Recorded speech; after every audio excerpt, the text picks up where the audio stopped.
मित्रों नमस्कार। देखिए, आप सभी जो मुझसे जुड़े हैं वो प्रैक्टिस तो कर ही रहे होंगे। देखिए, आप लोगों से आज की जो क्लास है उस क्लास को आप ध्यान से सुने, क्योंकि कई बार हम शुरुआत में क्या, जैसे जो बिगिनर होते हैं, जो स्टार्टिंग में जो म्यूजिक की शुरुआत करते हैं, उनके साथ में एक बड़ी प्रॉब्लम आती है कि वो फिंगर्स को इतना टाइटली हारमोनियम के ऊपर या कीबोर्ड के ऊपर रखते हैं और उसके बाद में उनकी वो आदत बन जाती है। आज की क्लास में हम आपको बहुत अच्छे तरीके से ये बताएंगे कि किस तरह से आपको फिंगर्स का यूज़ अपने कीबोर्ड के ऊपर करना है।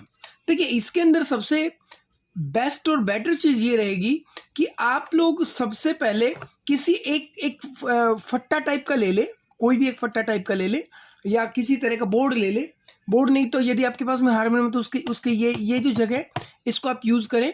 आप कोई इस तरह का, जैसे ये फट्टा है, आप इस तरह का फट्टा ले लें और उसके बाद में आप प्लेन जगह पे, आपको स्वरों की ज़रूरत नहीं है, आप प्लेन जगह पे आप अपनी फिंगर्स की एक प्रैक्टिस कीजिए।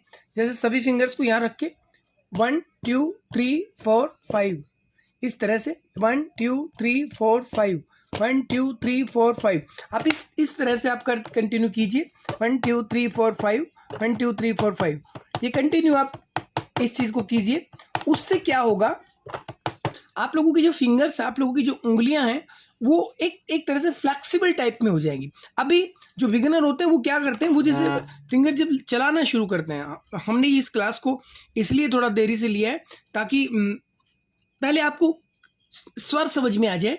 उसके बाद में आप धीरे धीरे आपको स्पीड बढ़ानी है, आपको उंगलियां चलानी हो, आपको किस तरह से करना है। तो आपको देखिए, सबसे पहले जब आप स्टार्ट करते हैं तो आपकी 100% लोगों की यही आदत होती है, हम लोगों की भी रही होगी। सा रे गा मा पा, हम इस तरह से फिंगर्स को रखते हैं। ये फिंगर जैसे टाइट करके तब हम रखते हैं। आपको मैं थोड़ा सा और डीपली इस चीज़ को दिखा देता हूँ कि किस तरह से हम रखते हैं। सा रे गा मा पा धा नी सा। इससे क्या होगा, सबसे बड़ी प्रॉब्लम तो ये आती है कि आप जब हारमोनियम बजाएंगे तो आपकी स्पीड नहीं आएगी। दूसरा, जब आप हारमोनियम को दबाते हैं या कीबोर्ड को दबाते हैं तो उसके अंदर एक वन टच वो होता है, एक सिस्टम होता है।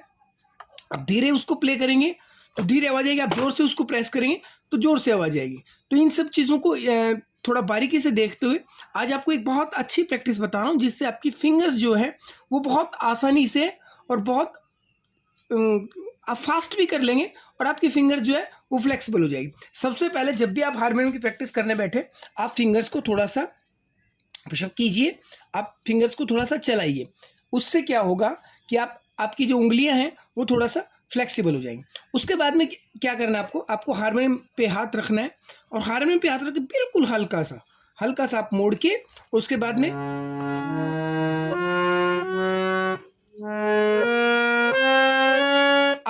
आप धीरे धीरे प्रैक्टिस कीजिए। ज़्यादा शुरुआत में फास्ट करने की कोशिश न कीजिए।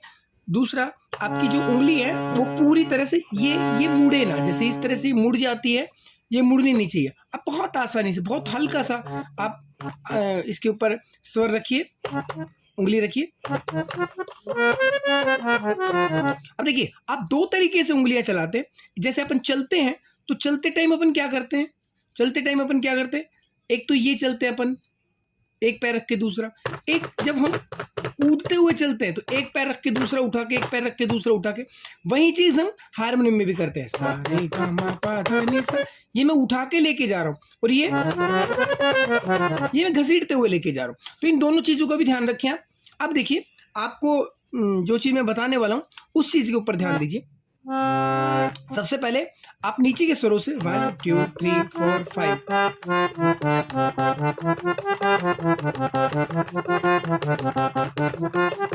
इसको कंटिन्यू कीजिए। आप पहले स्पीड बहुत स्लो स्पीड में करें आप।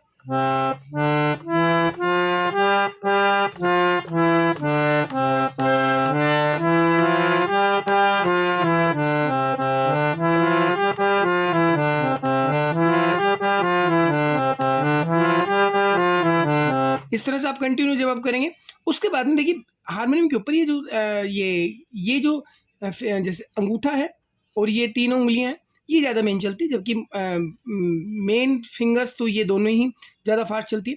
अब आप कोशिश करें अगली प्रैक्टिस के अंदर, क्योंकि मैंने जैसा कि आपको बताया कि एक ही क्लास के अंदर हम सभी चीज़ें ले लेते हैं। अब इसके अंदर आपको क्या करना है, एक तो फिंगर्स को थोड़ा सा आपको फ्लेक्सिबल करना है, और उसके लिए एक बहुत अच्छी प्रैक्टिस है। अब कंटिन्यू एक ही स्वर के ऊपर आप ये चीज कीजिए, 1 2 3 4 1 2 3 4 1 2 3 4। इन दो ही उंगली से आप नोटेशन बजाइए, सा रे सा सा सा सा सा सा सा सा सा सा सा सा सा सा। सारे नहीं था, सा सा सा सा सा सा सा सा सा सा। इसी तरह से रे पे आ जाइए,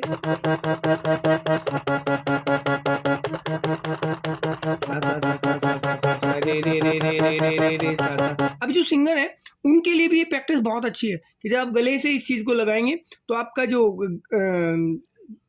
विब्रेटो जो है, विब्रेटो जिसको बोलते हैं, कंपन जिसको बोलते हैं, मुर्कियाँ जिनको बोलते हैं, वो बहुत आसान हो जाएंगे। जब आप कंटिन्यू आप इस चीज़ को करेंगे तो आपके लिए बहुत अच्छी प्रैक्टिस है। तो ये जितने भी हारमोनियम वाले सभी के लिए ये ज़रूरी है कि आप फिंगर्स को इस तरह से, अगर आवाज़ आ रही तो भी अच्छा है, नहीं आ रही है तो भी आप सिर्फ ये प्रैक्टिस करते रहें और इसको कंटिन्यू करें। या आप वॉच देख के भी कर सकते हैं कि जैसे मुझे कंटिन्यू इसको 1 मिनट करना है तो 1 मिनट एक स्वर को लेना आपको, ये कंटिन्यू आपको 1 मिनट तक एक स्वर ले। शुरुआत में मैं ये कहूँगा कि 1 मिनट बहुत ज़्यादा हो जाती है, आप 15 सेकंड ले लीजिए, 15 सेकंड आप इस चीज़ को कंटिन्यू कीजिए।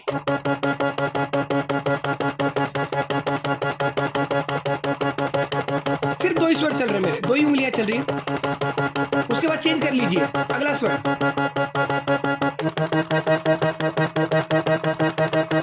कंटिन्यू, उसके बाद अगला स्वर चेंज कर लीजिए।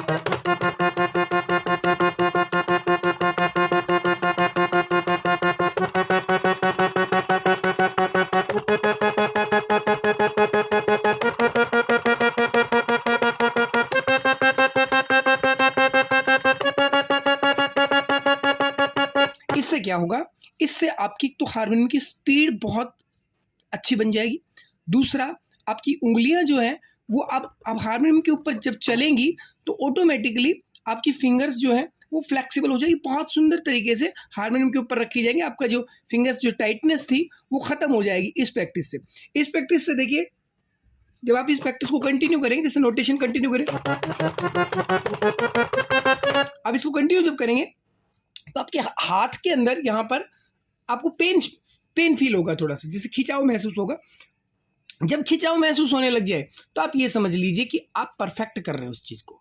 जब आपको हाथ को थोड़ा टाइटनेस सी फील हो तो आप ये मान लीजिए कि आपको